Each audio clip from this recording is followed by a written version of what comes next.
Hi guys. हमारा विद्यालय YouTube channel में आपका फिर से स्वागत है।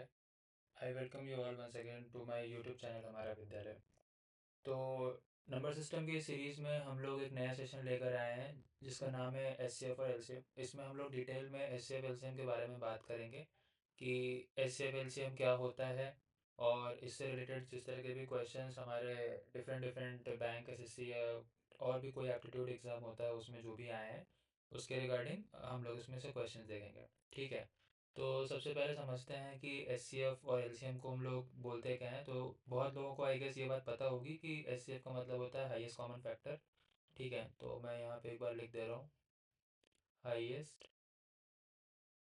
Common factor. ठीक है। और एल सी एम का मतलब क्या होता है बच्चे? एल सी एम का मतलब होता है लोवेस्ट कॉमन मल्टीपल।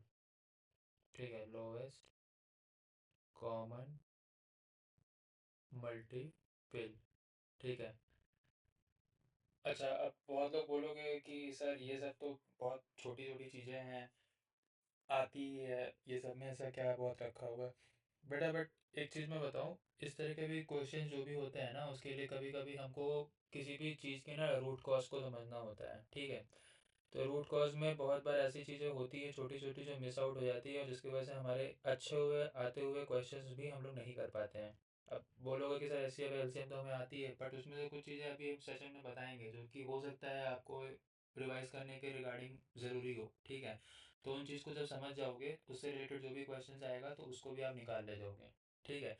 तो इसलिए मैं कोशिश कर रहा हूँ कि नंबर सिस्टम बेसिक है, इसके बाद हम लोग अर्थमेटिक की सीरीज चालू करेंगे तो उसमें जो भी चीज़ें हम पढ़ेंगे उससे रिलेटेड जो भी हम कॉन्सेप्ट अभी इसमें निकाल पा रहे हैं वो सारी चीज़ों को हम पहले देख लेते हैं, ताकि जब हम आगे अर्थमेटिक की प्रोपोर्शन पे आएँ तो हमको at least for the basic maths में जो भी चीज़ें हैं, बेसिक नंबर सिस्टम में जो भी चीज़ें हैं उससे रिलेटेड हमारे पास में कोई भी डाउट ना रहे दिमाग में। ठीक है। तो इसी चीज़ से आगे बढ़ते हैं, अब शुरू करते हैं। तो सबसे पहले समझ लेते हैं बेटा कि फैक्टर्स और मल्टीपल्स क्या होता है। मैंने बहुत बार पहले भी क्लासेस में बता चुका हूँ फैक्टर मल्टीपल क्या होते हैं, बट फिर से मैं एक बार बता दे रहा हूँ। सपोज करो ये नंबर लिखा है मैंने यहाँ पे, 2 × 3 = 6। अब इसमें क्या है ना, यहाँ पे जो भी नंबर्स आपस में जब मल्टीप्लाई हुए हैं, जो भी नंबर्स आपस में मल्टीप्लाई हुए हैं उनको मैं क्या बोलता हूँ? फैक्टर बोलता हूँ। क्या बोलता हूँ? देखो लिखा है मैंने यहाँ पे, उनको क्या बोलता हूँ? फैक्टर बोलता हूँ। और जो आपस में दोनों मल्टीप्लाई होने के बाद में जो नंबर निकल के आया है उसको क्या बोलते हैं? हम मल्टीपल बोलते हैं। तो हमेशा ध्यान रखना एक बात, फैक्टर जो भी होता है हमारा वो क्या होता है? मल्टीपल में अगर हम उसको उससे डिवाइड करेंगे तो वो हमेशा उसको क्या कर देगा? पूरी तरीके से डिवाइड कर देगा। यानी कि जैसे मान लो मैंने बोला 6 को मैंने अगर 2 से डिवाइड किया तो ये पूरी तरीके से इसको डिवाइड कर दिया, यानी कि हमारा रिमाइंडर कितना आ गया? 0 आ गया। सिमिलरली अगर हम इस मल्टीपल को 3 से डिवाइड करते हैं तो भी हम इसमें यहाँ पे देख रहे हैं कि हमारा रिमाइंडर क्या आ रहा है? 0 आ रहा है। ठीक है। तो फैक्टर का मतलब यही होता है बेटा कि अगर हम उस पर्टिकुलर फैक्टर से उस नंबर को डिवाइड करेंगे, अगर उसका नंबर का वो फैक्टर है तो यानी कि वो उस पूरे नंबर को पूरी तरीके से डिवाइड कर देगा, यानी कि रिमाइंडर 0 आ जाएगा। तो आई गेस अब फैक्टर और मल्टीपल में कोई दिक्कत नहीं होगा। यहीं से दोनों बातें निकल के आती हैं हमारी एच सी एफ की और एल सी एम की। अच्छा, अब यहाँ पे एक चीज़ ध्यान रखना, एच सी एफ और एल सी एम हमेशा क्या होता है? दो नंबर्स के कंपैरिजन होते हैं। ठीक है, दो नंबर्स होते हैं उनके बीच का हाईएस्ट कॉमन फैक्टर। नाम से क्लियर है ना? हाईएस्ट, एच का मतलब हाईएस्ट, सी का मतलब कॉमन, एफ का मतलब फैक्टर। तो मतलब कि दो नंबर्स के बीच में जो सबसे बड़ा नंबर है जो कि दोनों में कॉमन है उसको बोलते हैं फैक्टर, एच सी एफ। और एलसीएम का मतलब क्या हो गया? दो नंबर्स हमारे पास में अगर लिखा हुआ है उन दोनों नंबर्स में जो भी सबसे छोटा वाला कॉमन मल्टीपल है वो हमारा क्या हो गया? एलसीएम हो गया। अब इसको हम निकालने के लिए ट्राई करते हैं किस तरीके से निकलता है। ठीक है। तो देखो, एज सेड पहले, हाईएस्ट कॉमन फैक्टर को हम और क्या बोल सकते हैं? क्वेश्चन में जब भी कभी आता है तो इस नाम से भी पूछा जा सकता है, ग्रेटेस्ट कॉमन मेजर भी बोलते हैं, ग्रेटेस्ट कॉमन डिवाइजर भी बोलते हैं। तो इस नाम से कंफ्यूज मत हो जाना कि सर या तो आपने हाईएस्ट कॉमन फैक्टर बताया था, ये क्या लिख के आ गया एग्जाम के क्वेश्चन में। ठीक है, तो ये इससे भी कभी कभी क्वेश्चन आ जाते हैं, कंफ्यूज मत होना इससे। ठीक है, ग्रेटेस्ट कॉमन मेजर और greatest common divisor, lowest common multiple को एलसीएम ही बोलते हैं। ठीक है। तो ऐसे अबाउट टू और more than two number is greatest the number that divides each of them exactly, and similarly for LCM the least number which is exactly divisible by each one of them in the given number is called LCM. अब मैं ना तुम्हें थोड़ा सा एक example लेकर समझाता हूँ छोटा सा, उससे तुम क्लियरली समझ में आ जाएगा कि हम बोलना क्या चाह रहे हैं। ठीक है। तो जैसे सपोज करो मैंने लिखा यहाँ पे नंबर 6, 12 और 15। ठीक है। तो 6, 12 और 15, ये हमारे पास में नंबर्स हैं। अब इन नंबर्स में हमको क्या करना है, फैक्टर निकालना है। ठीक है, तो फैक्टर क्या हो सकता है 6 का भाई? तो 6 का फैक्टर हो गया 1 हो गया, 3 हो गया, 2 हो गया, 6 हो गया, है ना। एलसीएम 12 का क्या क्या हो सकता है, 1 हो गया, 2 हो गया, 3 हो गया, 4 हो गया, 6 हो गया, 12 हो गया। होगा ना? और भी होगा कोई? नहीं होगा। ठीक है, 15 का देख लो अब। 15 का क्या हो गया, 1 हो गया, 3 हो गया, 5 हो गया और 15 हो गया। ठीक। अब इसमें से बच्चे हमको बोला है क्या कि सब में से जो हाईएस्ट कॉमन फैक्टर है वो निकालना है। ठीक है, तो हाईएस्ट कॉमन फैक्टर इसमें से क्या होगा, देखो, जो कि सब में कॉमन भी हो और सबसे बड़ा वाला भी हो। तो सबसे बड़ा वाला यहाँ पे देखो, अगर कॉमन में देखेंगे तो हमारे पास में ये कॉमन पार्ट निकल के आ रहा है सामने। ठीक है, ये हमारा क्या है, कॉमन वाला पार्ट है, जिसमें से हमने यहाँ पे लिखा क्या, 3, जो कि 3 है, यानी कि यहाँ पे तीनों जगह पे 3 3 3 दिया हुआ है। ये हमारा क्या है, हाईएस्ट कॉमन फैक्टर है। बात समझ में आई? ठीक है। अच्छा, अब इसी तरीके से अगर हम बोलते हैं lowest common multiple, lowest common multiple अगर हम बोलें तो लोएस्ट कॉमन मल्टीपल का मतलब हो गया the least number which is exactly divisible by each one of the given number is called the lowest common multiple. अच्छा, अब यहाँ पे देखो, यही सेम नंबर से हम लेके चलते हैं, 6, 12, 15। लोएस्ट कॉमन मल्टीपल निकालने का सिंपल तरीका है क्या, 6, 12, 15 को हम लोग क्या कर दो, प्राइम फैक्टराइज कर दो। प्राइम फैक्टराइज बोलोगे सर ये क्या होता है प्राइम फैक्टराइज, तुम पहली बार सुन रहे हैं। प्राइम फैक्टराइज बेटा कुछ नहीं होता है, प्राइम नंबर से उसके फैक्टर्स को तोड़ना शुरू करो तब तक जब तक वो नंबर वन ना बन जाए। मैं फिर से बोल रहा हूँ, प्राइम नंबर से उस फैक्टर को तोड़ना शुरू करो जब तक वो नंबर वन ना बन जाए। फॉर एग्जाम्पल 6 दिया हुआ है, तो यहाँ पे अगर हम इसको डिवाइड करेंगे, 2 3 जा 6 बनेगा, 3 1 जा 3 बनेगा। देखो 1 तक पहुँचा दिए ना हम इसको। इसी तरीके से अगर हम 12 को देखें तो 12 को क्या कर सकते हैं, 2 6 जा 12, 2 3 जा 6, 3 1 जा 3, राइट।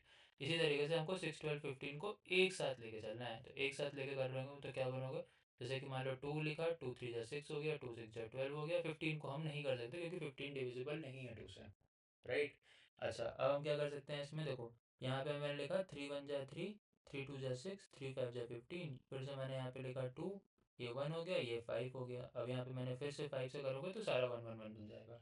अब इसमें से बेटा लोवेस्ट कॉमन मल्टीपल क्या हो गया, लोवेस्ट कॉमन मल्टीपल हो गया 2 × 3 × 2 × 5, यानी कि 2 3 जा 6, 6 2 जा 12, 12 5 जा 60।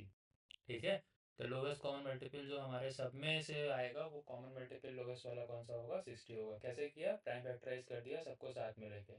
देख लेना ध्यान से, यहाँ पे कुछ भी दिक्कत होगा तो तुम्हें कमेंट सेक्शन में जरूर बताना मेरे को, मैं उस पर एक डाउट सेशन लाऊंगा और उसको फिर से समझाने का ट्राई करूंगा। ठीक है, तो 2 6 जा 12, 2 3 जा 6, और यहाँ पे 2 से नहीं होगा तो 15 कर दिया। सिमिलरली 3 से लेके गए इसको, और एक बार फिर से 2 से डिवाइड किया, फिर 5 से कर दिया, और उनको आपस में फिर मल्टीप्लाई कर दिया इन सारे नंबर्स को। तो 2 3 जा 6 हो गया, 6 2 जा 12 हो गया, और 12 5 जा 60 हो गया। Right right right. ठीक है, समझ में आ गई बात? अच्छा, एलसीएम को निकालने का बेटा एक और तरीका होता है क्या, जो भी नंबर तुम्हारे पास दिया है ना उसको पहले फैक्टर्स में ब्रेक करो। जैसे कि मान लो मैंने लिखा 6 12 15 लिखा ना, यही नंबर को लेके चल रहे हैं ताकि कंफ्यूजन ना हो। इसको फैक्टर्स निकालो, 2 3 1 था। अच्छा, तो इसको तुम ऐसे भी लिख सकते हो ना, 2 × 3, 12 को क्या लिख सकते हो, 2, यहाँ पे कैसे लिखा था मैंने, 2 × 2 × 3, 2 2 जा 4, 4 3 जा 12, और क्या लिख सकते हैं, 2 × 2 × पावर 3, और इसको क्या लिख सकते हैं, 3 × 5। ठीक है, तो यहाँ पे हमारे पास में देखना, जब भी तुम्हारे पास में जो नंबर है ना, उसके जो भी नंबर है वहाँ पे जो भी प्राइम नंबर है उनकी जो हाईएस्ट पावर है, उनकी जो हाईएस्ट पावर है उनको आपस में जो मल्टीप्लाई कर दोगे, तो उस मल्टीप्लाई करने के बाद में जो प्रोडक्ट निकल के आएगा वही उसका एलसीएम होता है।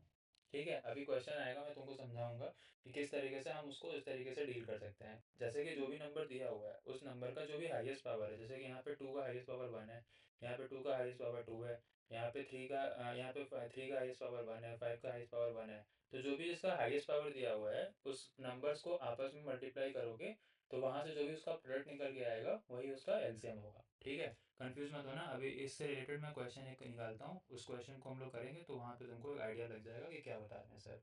ठीक है, हाईएस्ट कॉमन फैक्टर समझ में आ गया, लोएस्ट कॉमन मल्टीपल क्या होता है समझ में आ गया।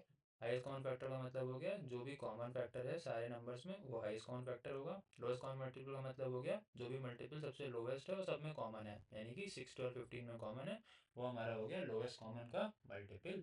ठीक है, अब आते हैं नेक्स्ट पार्ट पे यहाँ पे कुछ प्रॉपर्टीज़ भी होती हैं जो कि हमको क्वेश्चंस में अगर ध्यान रहेगा करते समय तो वो हमारा क्वेश्चन जल्दी निकल जाएगा। ठीक है, जैसे सपोज करो प्रोडक्ट ऑफ टू नंबर है, तो product of their number is H C F and L C M का प्रोडक्ट होता है। जैसे कि मान लो कोई दो नंबर है, उन दोनों नंबर का मल्टीप्लिकेशन अगर हम करते हैं तो वो क्या होता है, उनके एच सी एफ और उनके एल सी एम का प्रोडक्ट होता है। राइट, समझ में आई बात। तो जैसे कि मान लो कोई दो नंबर है, जैसे 2 और 3 है, 2 और 3 का एच सी एफ क्या होगा बताओ, 1 होगा। और एलसीएम क्या होगा दोनों का, 6 होगा। कैसे 6 होगा सर, देखो 2 और 3 को अगर हम इस तरीके से प्राइम फैक्टराइज करते हैं तो यहाँ पे क्या आ गया, 2 इंटू 3 6 हो गया कि नहीं हो गया। ठीक है, तो एलसीएम 6 हो गया और कॉमन फैक्टर क्या हो गया, कॉमन फैक्टर निकालना भी बता ही दिया था मैंने, 2 इंटू 1। और 3 का क्या हो जाएगा, 3 इंटू 1। तो एक कॉमन क्या है हमारा, जो सबसे हाईएस्ट है 1 ही है ना। तो बस हमारा ये 1 हो गया एच सी एफ, एलसीएम हो गया 1। अब देखो 2 इंटू 3 भी 6 होता है, और H C F into LCM करेंगे तो वो भी 6 होता है। राइट, तो यानी कि product of two number is always the product of their H C F and L C M. ठीक है, समझ में आई बात। अच्छा, अब ये सब चीज़ें तो हो गई हमारी किसके लिए, जब हमारे पास में कोई दो नंबर दिया हुआ है विदाउट एनी फ्रैक्शन पार्ट। ठीक है, अच्छा अब फ्रैक्शन पार्ट में अगर कुछ दिया हुआ है हमारे पास में नंबर, तो उसको डील करने के लिए क्या करेंगे उसको देख लेते हैं। ठीक है, देखो जैसे कि मैंने लिखा एच सी एफ। अच्छा एच सी एफ किसका लिखना है, H C F of numerator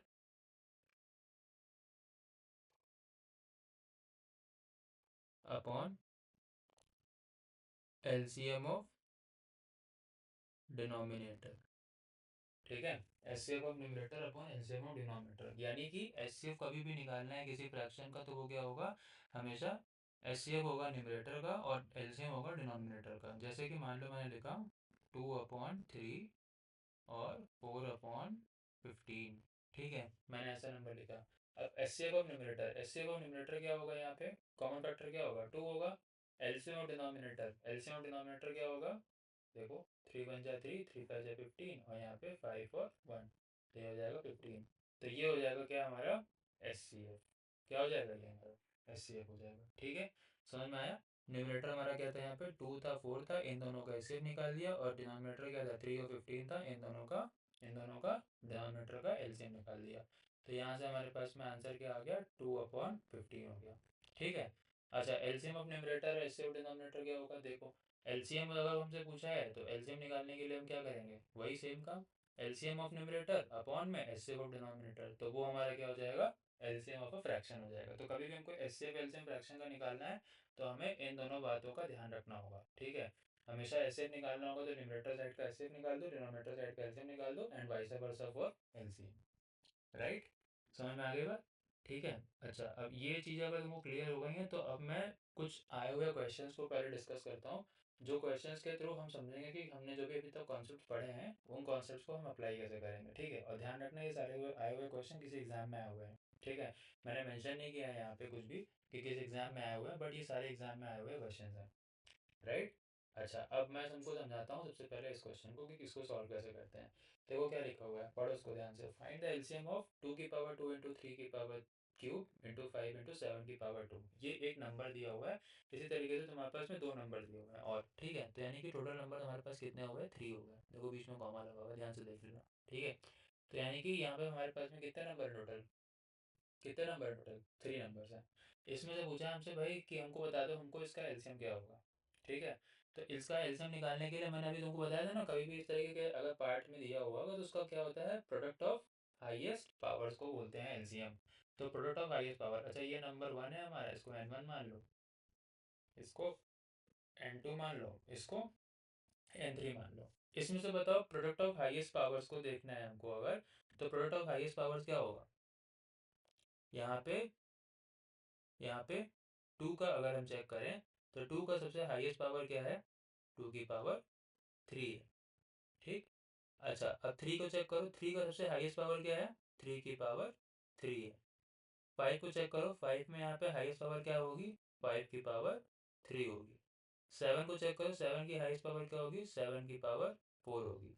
और 11 को चेक करो, 11 में क्या होगा, हाईएस्ट पावर 11 का 11 होगा। ठीक है, तो कभी भी अगर हमको निकालना है किसी भी चीज़ के प्रोडक्ट को तो हमको हमेशा उसमें क्या करना होगा, प्रोडक्ट ऑफ उसके हाईएस्ट पावर को चेक करना होगा। ठीक है, अच्छा अब यहाँ पे हमको एक चीज़ और देखना है कि इस पर्टिकुलर नंबर में हमारे पास में कॉमन अथॉरिटी में क्या क्या नंबर्स है। ठीक है, ये तो हमारे पास में जो नंबर दिए हुए हैं वो सारे के सारे कैसे मैंने बनाए हैं कि ये हाईएस्ट हाईएस्ट है, लेकिन हमारे पास में क्या बोला है यहाँ पे, लोएस्ट कॉमन मल्टीपल।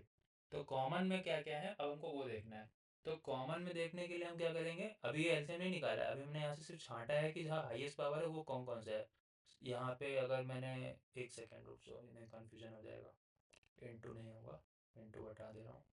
ठीक है, अभी मैंने सिर्फ यहाँ पे क्या किया हुआ है, यहाँ पे सिर्फ खाली मैंने नंबर्स को निकाला है जो कि सबसे हाईएस्ट पावर में एग्जिस्ट कर रहा है। ठीक है, अच्छा अब यहाँ पे हमको पूछा क्या है, लोएस्ट कॉमन मल्टीपल, तो कॉमन में देखना है कि कॉमन में हाईएस्ट पावर किसका है। ठीक है, ऐसे नहीं करना है, इसमें देखना है हमको कि कॉमन में सबसे हाईएस्ट पावर किसका है। तो कॉमन में अगर हाईएस्ट पावर को हम चेक करेंगे तो देखो यहाँ पे अगर हम इसमें देखें कि 2 की पावर 2 है, यहाँ पे 2 की पावर 3 है, यहाँ पे 2 की पावर 2 है। ठीक है, तो यहाँ से हमारे पास में हाईएस्ट पावर में क्या निकलेगा, 2 की पावर 2 निकलेगा। ठीक है, उसके बाद सिमिलरली अगर हम यहाँ पे चेक करें कि यहाँ से अगर हमको निकालना होगा, एक सेकेंड, अगर हमको यहाँ से निकालना होगा कि इस पर्टिकुलर नंबर में जो भी नंबर दिया हुआ है इसमें अगर हम 3 की पावर में देखें, यहाँ पे 3 की पावर 3 दिया हुआ है, यहाँ पे 3 की पावर 2 दिया हुआ है, यहाँ पे 3 की पावर 3 दिया हुआ है। ठीक है, तो यहाँ पे अगर हम देख रहे हैं तो यहाँ पे हमारे पास में नंबर में क्या होगा, यहाँ पे हमारे पास में नंबर में क्या होगा, जो भी नंबर दिया हुआ है उसमें अगर हम देखें कॉमन में नंबर में क्या है, कॉमन के नंबर में क्या है, कॉमन के नंबर में 2 5 और 7 है। कैसे देखो, 2 की पावर में यहाँ पे जो 2 दिया हुआ है वो सब में एग्जिस्ट कर रहा है, 5 की पावर में जो दिया हुआ है वो सब में एग्जिस्ट कर रहा है, 7 के पावर में जो दिया हुआ है वो सब में एग्जिस्ट कर रहा है। समझ में आई बात। ठीक है, अच्छा अब यहाँ पे ना एक काम करता हूँ मैं, पहले इसी से मैं 2 क्वेश्चन बना लेता हूँ, 1 मिनट रुको बस। Find the S C F, सबसे पहले इसका मैं एस सी एफ निकाल के दिखाता हूँ। ठीक है, उसके बाद हम एलसीएम का करेंगे। तो अभी जो हम कर रहे हैं वो एस सी एफ का कर रहे हैं। ठीक है, उसके बाद फिर हम क्या करेंगे, एलसीएम का करेंगे। ठीक है, तो कॉमन निकालने के लिए सबसे पहले हमें क्या करना होगा, यहाँ पे और इसमें ना, यहाँ पे बच्चे एक चीज़ और ध्यान देना, ये 2 की पावर 3 नहीं है, मैंने अभी चेक किया, यहाँ पे है हमारा 2 की पावर 2 दिया हुआ है। ठीक है, ये थोड़ा सा करेक्ट कर लो इस चीज़ को, यहाँ पे अगर कोई नोट कर रहा है इस तरह के क्वेश्चंस को तो एक बार चेक कर लेना, वहाँ पे वो दिया हुआ है 2 की पावर में 2, और यहाँ पे दिया हुआ है 2 की पावर में 2। ठीक, चलो अब करते हैं क्वेश्चन को। ठीक है, 2 की पावर 2 दिया हुआ दोनों जगह पे, वो थोड़ा सा डाउट हो गया था, कन्फ्यूजन। चलो ठीक है, अब सही है क्वेश्चन हमारा। यहाँ पे दिया हुआ है 2 की पावर 2, टू की इंटू 3 की पावर 3 और 5 इंटू 7 की पावर 2। अब पहले हम लोग को क्या करना है, एस सी एफ निकालना है। एस सी एफ निकालने के लिए क्या करना है, वो फैक्टर हमारा सब में कॉमनली एग्जिस्ट करना चाहिए। तो सबसे कॉमन फैक्टर जो हाईएस्ट में है वो क्या हो जाएगा, 2 की पावर 2 हो जाएगा, क्योंकि सब में एग्जिस्ट कर रहा है ना। सिमिलरली देखो, अब यहाँ पे 3 है, यहाँ पे 3 दिया हुआ है, यहाँ पे 3 दिया हुआ है, यहाँ पे भी 3 दिया हुआ है। तो इन सब में से हाईएस्ट पावर में जो दिया हुआ है वो कौन सा होगा, जो सब में एग्जिस्ट कर रहा हो, वो 3 है ना। ऑल दो 3 की पावर 3 है बट सब में तो एग्जिस्ट कर नहीं रहा है, सब में एग्जिस्ट क्या कर रहा है, 3 कर रहा है, तो 3 हो गया यहाँ पे। ठीक है, अच्छा अब यहाँ पे 5 देखो, 5 दिया हुआ है यहाँ पे, 5 की पावर 2 दिया यहाँ पे, 5 की पावर 3 दिया यहाँ पे। तो सब में से एग्जिस्ट कौन कर रहा है, 5 यहाँ पे भी कर रहा है, 5 यहाँ पे भी कर रहा है, 5 यहाँ पे भी कर रहा है, तो कॉमन में क्या है, सबसे बड़ा वाला 5 है। सिमिलरली 7 को देखो, 7 की पावर 2 है, 7 की पावर 4 है, 7 की पावर 1 है। तो यहाँ पे जो सब में एग्जिस्ट कर रहा है वो कौन सा नंबर होगा, सबसे बड़ा होगा, वो 7 होगा। तो हाईएस्ट कॉमन फैक्टर क्या निकल के आया, 2 की पावर 2 इंटू 3 की पावर 3, 3 की पावर 1 इंटू 5 की पावर 1 इंटू 7 की पावर 1। अब इनका जो मल्टीप्लाई करके प्रोडक्ट निकालोगे वो तुम्हारा क्या हो जाएगा, हाईएस्ट कॉमन फैक्टर हो जाएगा। एस सी एफ की बात कर रहा हूँ मैं अभी। ठीक है, क्या करना है हमको, सिंपली जो फैक्टर कॉमनली सब में एग्जिस्ट कर रहा है उसकी जो हाईएस्ट पावर है वो निकालनी है। ठीक है, वो हाईएस्ट पावर सब में होनी चाहिए, उस तरीके से कॉमनली हम सबके नंबर को निकालेंगे और उसके बाद हम उसका एस सी एफ निकाल लेंगे। ठीक है, अच्छा अब हमारे पास में आता है एलसीएम का बात। एलसीएम में हमें कुछ नहीं करना है, सारे प्राइम नंबर जो भी दिए हुए हैं उन सारे प्राइम नंबर्स में से हमको क्या करना है, सबसे हाईएस्ट वाला पावर को लेना है, सबसे हाईएस्ट वाले पावर को लेना है। तो बेटा देख लो, सबसे पहले हाईएस्ट पावर सब में क्या है, 2 की पावर 2 है, इसमें क्या है 3 की पावर 3 है, इसमें क्या है 5 की पावर 3 है, इसमें क्या है 7 की पावर 4 है, इसमें क्या है 11 है। ठीक है, इनका आपस में आप जब मल्टीप्लाई कर दोगे तो वही हमारा क्या बन के आ जाएगा, एलसीएम आ जाएगा। ठीक है, समझ में आई बात, वो क्या आ जाएगा हमारा, एलसीएम आ जाएगा। ठीक है, तो कभी भी हमको अगर एलसीएम निकालना होगा तो हमें क्या करना है, सिंपली जो भी सबके हाईएस्ट पावर हैं प्राइम नंबर के, उनका आपस में मल्टीप्लाई कर देना है। एचसीएफ निकालते समय हमें ध्यान रखना है कि जब भी हम एचसीएफ को टैकल कर रहे हैं तो वहाँ पे हमेशा क्या करना है, सब में से जो कॉमन फैक्टर है उसमें से जो उसकी हाईएस्ट पावर है उनको ही लेना है खाली। ठीक है, उनको लेके उनका आपस में मल्टीप्लाई करोगे तो जो हमारा आंसर निकल के आएगा वो होगा। अब जैसे देखो यहाँ पे 11 दिया हुआ था, लेकिन 11 सब में एग्जिस्ट नहीं कर रहा था, तो इसलिए हमने 11 को नहीं लिया है। बात समझ में आती है? ठीक है, तो इस तरीके से हम highest common factor lowest common multiple निकाल पाएंगे अगर वो प्राइम फैक्टराइजेशन के पार्ट में दिया हुआ वो नंबर। ठीक है। अच्छा, अब अगला क्वेश्चन देखते हैं। Two numbers are there in the ratio of 3:4, find the LCM, sorry their LCM is 84, find the numbers. ठीक है, तो दो नंबर का रेशियो दिया हुआ है 3:4 के फॉर्म में। अच्छा, 3:4 के फॉर्म में अगर हमारे पास में कोई नंबर दिया हुआ है और उसका हमसे एलसीएम पूछा है, सॉरी उससे हमसे उससे पूछा है कि उसका नंबर क्या है, तो एक बात बताओ, ये नंबर तो हमारा एग्जिस्ट कर रहा है इस फॉर्म में ना, 3:4 के फॉर्म में दिया हुआ है, लेकिन उसका मल्टीप्लाइंग फैक्टर तो कुछ भी हो सकता है, तो यानी कि हम इसको ऐसा लिख सकते हैं, to the common number of X. ठीक है, क्योंकि उसके मल्टीपल में कुछ भी नंबर बन सकता है ना, और उसमें बोला है कि उसका एलसीएम क्या हुआ है, 84 दिया हुआ है। ठीक है, तो लोवेस्ट कॉमन मल्टीपल उसका क्या दिया हुआ है, 84। अच्छा, एक बात बताओ, कभी भी अगर हम तुमने नोटिस किया होगा, अभी मैंने तुमको एक क्वेश्चन में इसका एग्जांपल दिया था कि 2 और 3 नंबर अगर दिया हुआ है, 2 और 3 नंबर जो हमारे पास में पड़ा हुआ है, अगर हम इन दोनों को आपस में मल्टीप्लाई कर देते हैं, जो कि सिंपलेस्ट फॉर्म में भी है। सिंपलेस्ट फॉर्म समझते हो ना? सिंपलेस्ट फॉर्म का मतलब होता है कि उससे ज़्यादा डिविजिबल नहीं हो सकता, जो कि यहाँ पे हमारे पास में सेम कंडीशन देख रही है कि ये अब इससे ज़्यादा डिविजिबल नहीं हो पाएगा। तो सिंपलेस्ट फॉर्म को में अगर हम इसको करेंगे, इसका एलसीएम निकालेंगे, तो इसका एलसीएम क्या निकल के आया था, 6 आया था। क्यों? क्योंकि यहाँ पे हम इसको अगर डिवाइड करेंगे तो इन दोनों नंबर को ही आपस में मल्टीप्लाई कर दोगे तो वही नंबर का मल्टीपल ही हमारा क्या हो जाएगा, एलसीएम हो जाएगा। सिमिलरली ये भी नंबर हमारा किस में एग्जिस्ट कर रहा है, सिंपलेस्ट फॉर्म में, तो यहाँ पे अगर हम इसका एलसीएम लेते हैं तो इसका एलसीएम क्या आ जाएगा, 3 × 4 आ जाएगा, जो कि 12 हो जाएगा। ठीक है, विथ एक्स, क्योंकि अभी ये नंबर क्या है, रेशियो के फॉर्म में है, तो कुछ भी बन सकता है ना आगे ये नंबर। ठीक है, हमें तो पता नहीं है क्या होगा। तो एलसीएम हमेशा क्या होता है, कभी कभी अगर वो नंबर सिंपलेस्ट फॉर्म में एग्जिस्ट कर रहा है तो उनका प्रोडक्ट कर दोगे ना, उनका मल्टीप्लिकेशन कर दोगे ना अगर, तो वही तुम्हारा क्या हो जाएगा, एलसीएम हो जाएगा। तो 3 × 4 12 हो जाएगा, तो यहाँ पे 12x = 84, और x की वैल्यू यहाँ से क्या आ जाएगी, 7 आ जाएगी। अब अगर हमारे पास x की वैल्यू आ गई तो यानी कि 3 × 7 करो, 4 × 7 करो, तो 3 × 7 = 21, 4 × 7 = 28। तो ये हमारे दोनों नंबर हो गए जो कि एग्जिस्ट करेंगे इस पर्टिकुलर क्वेश्चन के लिए। बात समझ में आई कैसे किया मैंने? ठीक है, चलो अब अगला क्वेश्चन देखते हैं कैसे करना है। ये बहुत आसान सा क्वेश्चन था, इसमें ज़्यादा टाइम नहीं लगना चाहिए। सिंपली देखना है, मल्टीप्लाई करना है और उसको एलसीएम से इक्वेट कर देना है। ठीक है, वो नंबर निकल के आ जाएंगे। ये क्वेश्चन देखो, ये क्वेश्चन थोड़ा सा ट्रिकी है। इस क्वेश्चन को समझते हैं कैसे करना है। The sum of two number is 462 and their highest common factor is 22। What is the minimum number of pairs that satisfy this condition. अच्छा, क्या बोला है यहाँ पे, सम ऑफ टू नंबर क्या दिया हुआ है, सम ऑफ टू नंबर क्या दिया हुआ है, सम ऑफ टू नंबर दिया हुआ है 462। अच्छा, for sum of two number अगर 462 है तो a प्लस बी का वैल्यू यहाँ से क्या निकल के आया, 462, and their highest common factor is 22। तो यानी कि इन दोनों नंबर का जो कॉमन फैक्टर है उसका वैल्यू कितना दिया हुआ है, 22। अब इसको अगर हम डिवाइड करते हैं तो ये 462 को 22 से डिवाइड करो जरा, तो देखो कितना वैल्यू आ रहा है, 21 आ रहा है। ठीक है, तो a प्लस बी का वैल्यू कितना दिया हुआ है, 21। अच्छा, अब यहाँ जो पूछा है what is the minimum number of pair that satisfy this condition. देखो a प्लस बी का वैल्यू 21 है। अब यहाँ से वो बोल रहा है कितने ऐसे मिनिमम नंबर ऑफ पेयर बन सकते हैं जो कि इस पर्टिकुलर कंडीशन को सेटिस्फाई कर दे। ठीक है, ये थोड़ा सा ट्रिकी क्वेश्चन है। हमको यहाँ बताना है minimum number of pair, maximum तो जितने बन जाए, मिनिमम हम कैसे निकाल पाओगे।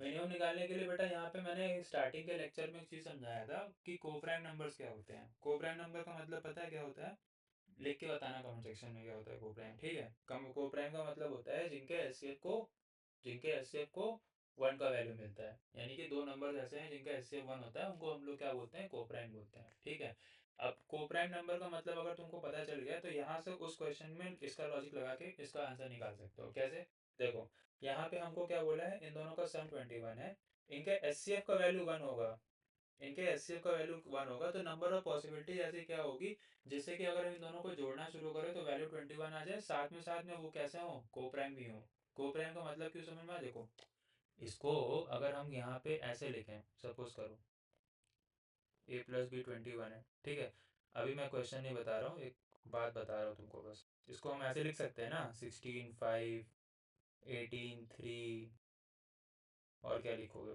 10 11, ऐसे ऐसे करके लिख सकते हो ना। ठीक है। लेकिन एक बात बताओ यहाँ पे, 18 और 3 जो नंबर है, 18 और 3 का जो फैक्टर वाला नंबर है, ये 18 और 3 ऐसा नंबर है जिसके पास में ये कोप्राइम नहीं है। तो इस तरीके से अगर 21 को हम जोड़ना शुरू करें तो बहुत नंबर निकल आएंगे। लेकिन हमसे वो क्या पूछा है, मिनिमम वैल्यू पूछा है, मैक्सिमम नहीं पूछा है वो हमसे। मैक्सिमम बहुत सारे आ सकते हैं। मैक्सिमम तो ये भी मैं, फिर तो हम ये भी लिख सकते हैं, 12 और 10 को भी जोड़ोगे तो 21 बनेगा। ठीक है। तो हमें वो नहीं करना है, हमें क्या करना है, हमें मिनिमम वैल्यू निकालनी है। तो मिनिमम वैल्यू मतलब एटलीस्ट वो इसका एस सी एफ वन होगा जिसका, यानी कि वो नंबर अगर हमारे पेयर में को प्राइम में एग्जिस्ट कर रहे हैं तो वो हमारा क्या हो जाएगा, मिनिमम नंबर को सेटिस्फाई कर सकता है। ठीक है।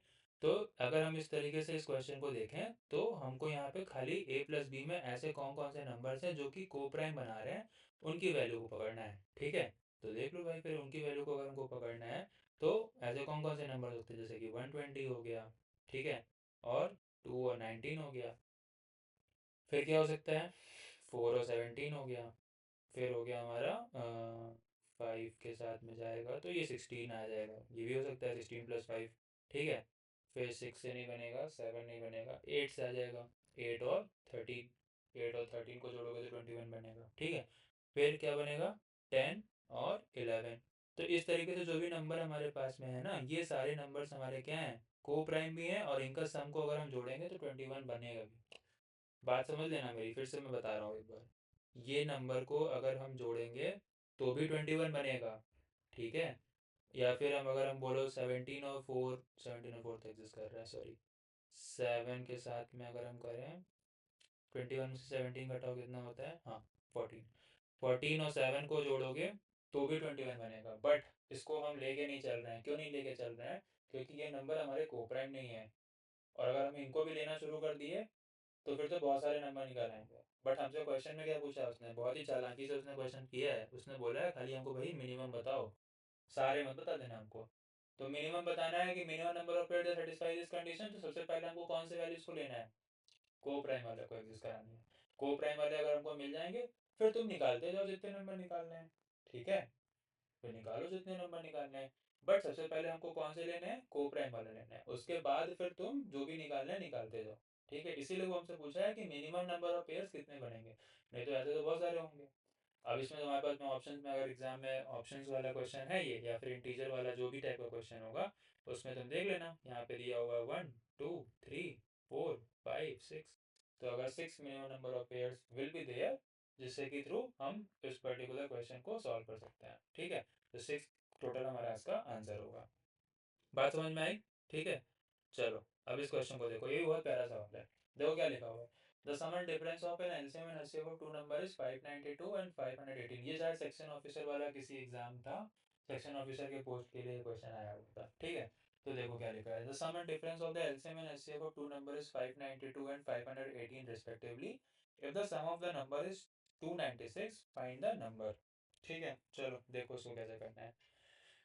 अब यहाँ पे हमारे पास में एलसीएम है, तो एलसीएम को एल ले रहा हूँ, एचसीएफ को एच ले रहा हूँ। ठीक है। अब यहाँ पे sum and difference of LCM and HCF is, यहाँ पे सम लिया मैंने 592 और डिफरेंस क्या बोला है, 518। ठीक है। यानी कि दोनों का जो हमारे पास में यहाँ पे जोड़ोगे तो यहाँ से हम एलसीएम और एचसीएफ की वैल्यू निकाल सकते हैं। बोलो, इतना तो कर ही सकते हैं ना।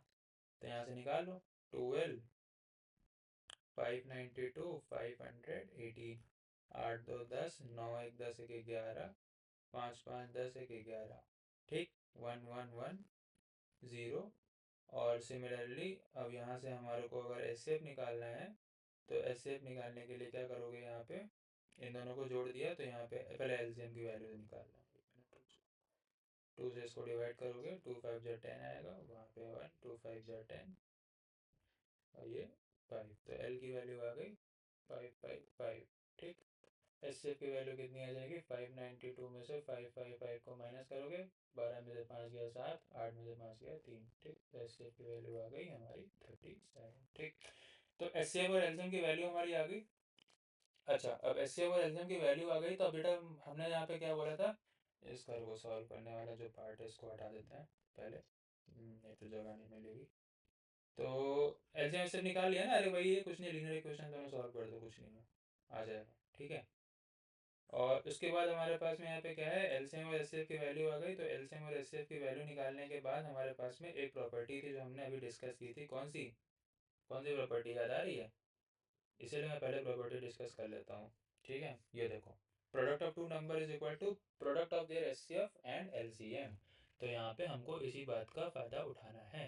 देखो, यहाँ पे लिखा हुआ है एलसीएम और एचसीएफ, वैल्यू निकाल के हम लोग रख लिए हैं। इनका जो प्रोडक्ट होगा यानी 555 × 37, और नंबर क्या हो सकता है, उन दोनों नंबर का सम दिया हुआ है 296। तो नंबर का सम दिया हुआ है 296, तो एक को अगर हम x मान लें तो एक अगला क्या हो जाएगा, 296 माइनस एक्स, हो सकता है ना, क्योंकि दोनों का नंबर का सम 296 है, तो ऑब्वियसली ये तो हो ही जाएगा। बस, तो कुछ नहीं है, क्वाड्रेटिक बन गई यहाँ पे एक। तो एक्स स्क्वायर माइनस का 296x, फिर इन दोनों को जोड़ो, यहाँ पे कितना आ जाएगा, माइनस का आ जाएगा 55537 20535। मैंने कैलसी लगा के किया है, तुम इसको एग्जाम में करोगे तो मल्टीप्लाई करके कर लेना, ठीक है। तो 20535 हो गया यहाँ पे, इज इक्वल टू 0। तो ये हमारी क्वाड्रेटिक इक्वेशन बन गई यहाँ पे। अब क्वाड्रेटिक इक्वेशन को सॉल्व करना बहुत लोग को आता होगा, बहुत लोग को नहीं भी आता होगा, मुझे पता है। तो जिनको आता है वो सॉल्व कर ले जाएंगे, सॉल्व करोगे तो पहले जिनको आता है पहले उनको मैं बता दे रहा हूँ कि इसका आंसर कितना आएगा, ताकि वो अपना मैच कर ले जाएं। उसके बाद फिर हम बताते हैं कैसे सॉल्व होता है। 185x माइनस का 111x प्लस का 2035 इज इक्वल टू 0। तो यहाँ से निकल के आया x माइनस 185 और x minus 111 is equal to 0। ये वैल्यू निकल के आई 185 111। बात समझ में आई? तो ये तो हमारे नंबर्स हो गए। बट अभी तुम लोग में कहोगे सर ये लिखा कैसे है आपने, ये तो पूरा एलियन लग रहा है मेरे को। देखो बेटा, ये क्या है, ये होता है फैक्टराइजेशन मेथड, जो कि हम पढ़ेंगे अलजेब्रा में, ठीक है।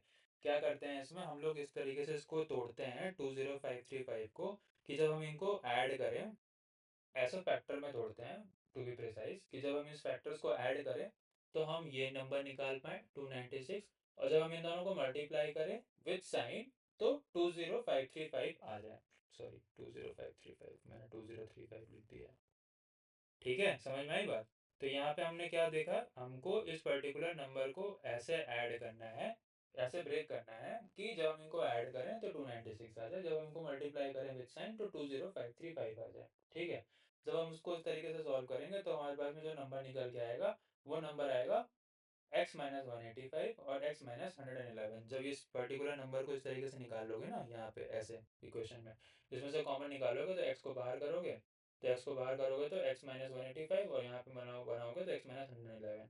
अब ये वाले दो जो नंबर्स हैं, इन्हीं दोनों का वैल्यू x में एग्जिस्ट करेगा, क्योंकि जब x की वैल्यू 185 होगा तब ये इक्वेशन 0 बनेगा, और जब x की वैल्यू 111 होगी तब ये इक्वेशन 0 होगा, ठीक है। तो x की वैल्यू क्या क्या आ गई, 185 और 111, ठीक है। इस पर्टिकुलर टॉपिक को मैं फिर से डिस्कस करूंगा क्वाड्रेटिक इक्वेशन में, जब हम अलजेब्रा में पढ़ाएंगे। तो अभी के लिए इसको इतना देख लो, जब नहीं समझ में आएगा तो हम उसको फिर से वहाँ पे डिस्कस करेंगे, तो वहाँ पर एक क्वेश्चन और डिस्कस करते हैं। इस क्वेश्चन को ध्यान से देखो एक बार, क्या लिखा हुआ है। थोड़ा ट्रिकी सवाल है, एक बार देखो ध्यान से, समझ में आएगा क्या लिखा है, ठीक है। चलो, यहाँ पे लिखा है find the greatest number which on dividing 1657 and 2037 leave the remainder 6 and 5 respectively, ठीक है। चलो, अच्छा, अब इसमें ना दो तीन चीज़ें पहले समझो, पहले क्या बोल रहा हूँ मैं। 1657 जो नंबर है उसमें बन रहा है रिमाइंडर, रिमाइंडर क्या क्या बन रहा है, 6 और 5 बन रहा है। तो 6 और 5 अगर रिमाइंडर बन रहा है तो इसका मतलब है कि वो ऐसा नंबर है जो कि अगर हम उसको डिवाइड करेंगे तो वहाँ पे कुछ रेसिडुअल आ रहा है, रेसिडुअल बोला तो मतलब रिमाइंडर आ रहा है। तो हमारे पास में ऐसा नंबर पूछा है कि कौन सा ऐसा नंबर होगा जो कि हम इसको डिवाइड कर देंगे तो जिससे हमारे पास में जो रिमाइंडर होगा वो 6 और 5 आ जाएगा, ठीक है।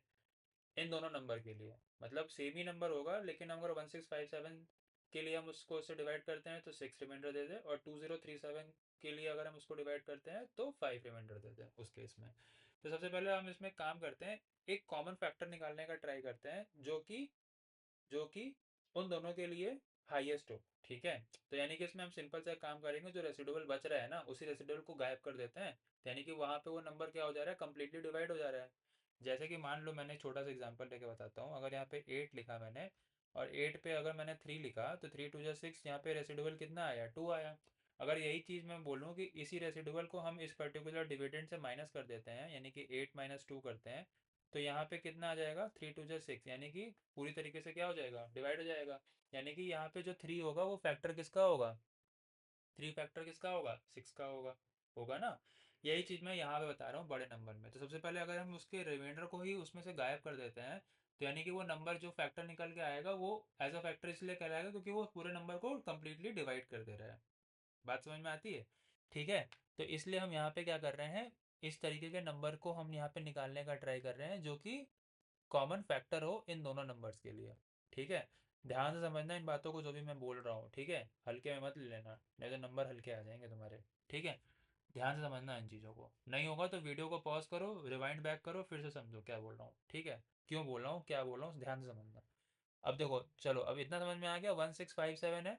तो 1657 में से अगर हम 6 को माइनस करते हैं बच्चे, और 2037 में से अगर हम 5 को माइनस करते हैं, तो ये दोनों नंबर्स जो निकल के आएंगे जो कि होगा 1651 और 2032, ये दोनों नंबर्स हमारे क्या होंगे, ऐसे नंबर्स हैं जिनके लिए अगर हम फैक्टर निकालने का कोशिश करें, हाईएस्ट कॉमन फैक्टर, तो वो पूरे जो फैक्टर निकल के आएगा वो दोनों नंबर्स को कम्प्लीटली डिवाइड कर देगा। ठीक है।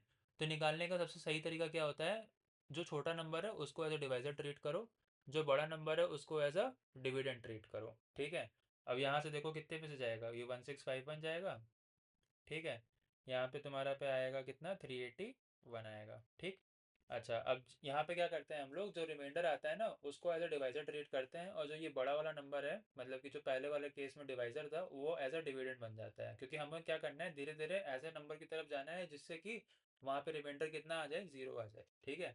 तो यहाँ पे ये जो बड़ा वाला नंबर है डिवाइजर, ये क्या हो जाएगा, एज अ डिविडेंड ट्रीट हो जाएगा। तो 381 और 1651, तो 381 को अगर हम डिवाइड करते हैं तो यहाँ पे 4 आ जाएगा, और ये हो जाएगा कितना, 1524। तो 11 में से 4 गया 7, 4 में से 2 गया 2, और यहाँ पे जो जाएगा 6 में से 5 गया 1। ठीक है। अब ये हो जाएगा 381, 381 क्या हो जाएगा यहाँ पे। ठीक। अब 381 में ये जो 381 है ये क्या हो गया, एज अ डिविडेंड काम किया, और ये जो रिमाइंडर तुम्हारा 127, ये क्या हो जाएगा, एज अ डिवाइजर काम किया। तो 127 में से 3 को डिवाइड करेंगे तो कितना हो जाएगा, 381, और ये पूरा का पूरा जो तुम्हारा हो गया कैंसिल। ठीक है, होना ही था वो तो, कहीं ना कहीं तो आएगा, क्योंकि हमारे पास में हमने जो रिमाइंडर था वो रेसिडुअल था, वही माइनस कर दिया हूँ जब मैं, तो कहीं ना कहीं जो कॉमन फैक्टर तो निकल के आना ही था। तो ये है हमारा कॉमन फैक्टर, जो कि इन दोनों नंबर के लिए हाईएस्ट है।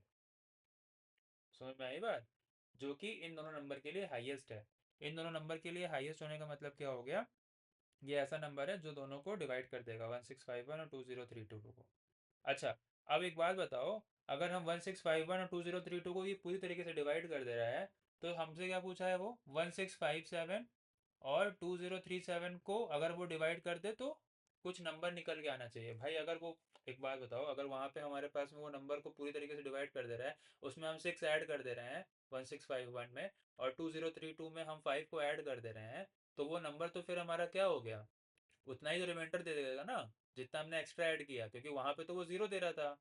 इस केस में, इस केस में ये रिमाइंडर को ज़ीरो दे रहा था, इस केस में ये रिमाइंडर को ज़ीरो दे रहा था। अब बच्चे अगर हम 1651 में यहाँ पे 6 को ऐड कर दें, और 2032 में यहाँ पे हम 5 को ऐड कर दें, तो यही तो हमारा एक्स्ट्रा रिमाइंडर पार्ट आएगा।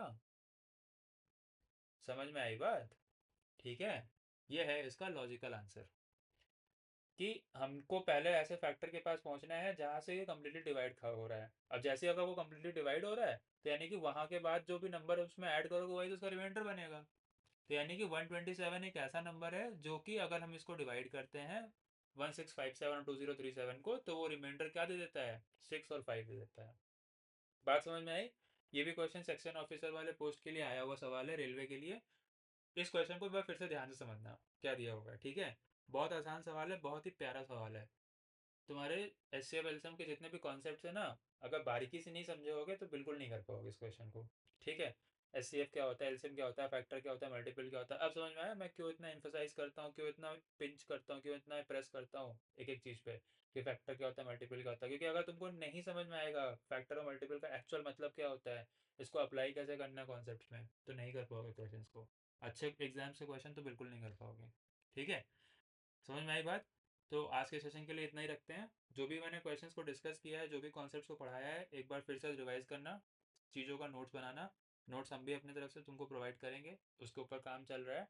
बट अपने साइड से तुम इसको कम्प्लीटली रिवाइज करना और देखना, और इस तरह के क्वेश्चंस को जहाँ से भी प्रैक्टिस करने को मिल रहा है, प्रीवियस ईयर आए हुए जितने भी पेपर हैं, R S Agarwal, R D Sharma, जहाँ से भी ट्राई करो सॉल्व करने का, ताकि तुम्हारा इसमें क्या हो जाए, हाथ फिट हो जाए। ठीक है, सेशन को लाइक करो, सब्सक्राइब करो, जितने लोगों को तुम शेयर कर सकते हो, जो भी तुम्हारे फ्रेंड्स या फैमिली मेम्बर्स में जो भी लोग इस तरह के एग्जाम की प्रिपरेशन कर रहे हैं, आप शेयर करो। ठीक है, ताकि हमने भी और इस तरह के क्वेश्चंस को या और इस तरह के कंटेंट को बनाने का मोटिवेशन मिलता रहे। ठीक है, चलो मिलते हैं अगले सेशन में, तब तक के लिए बाय बाय।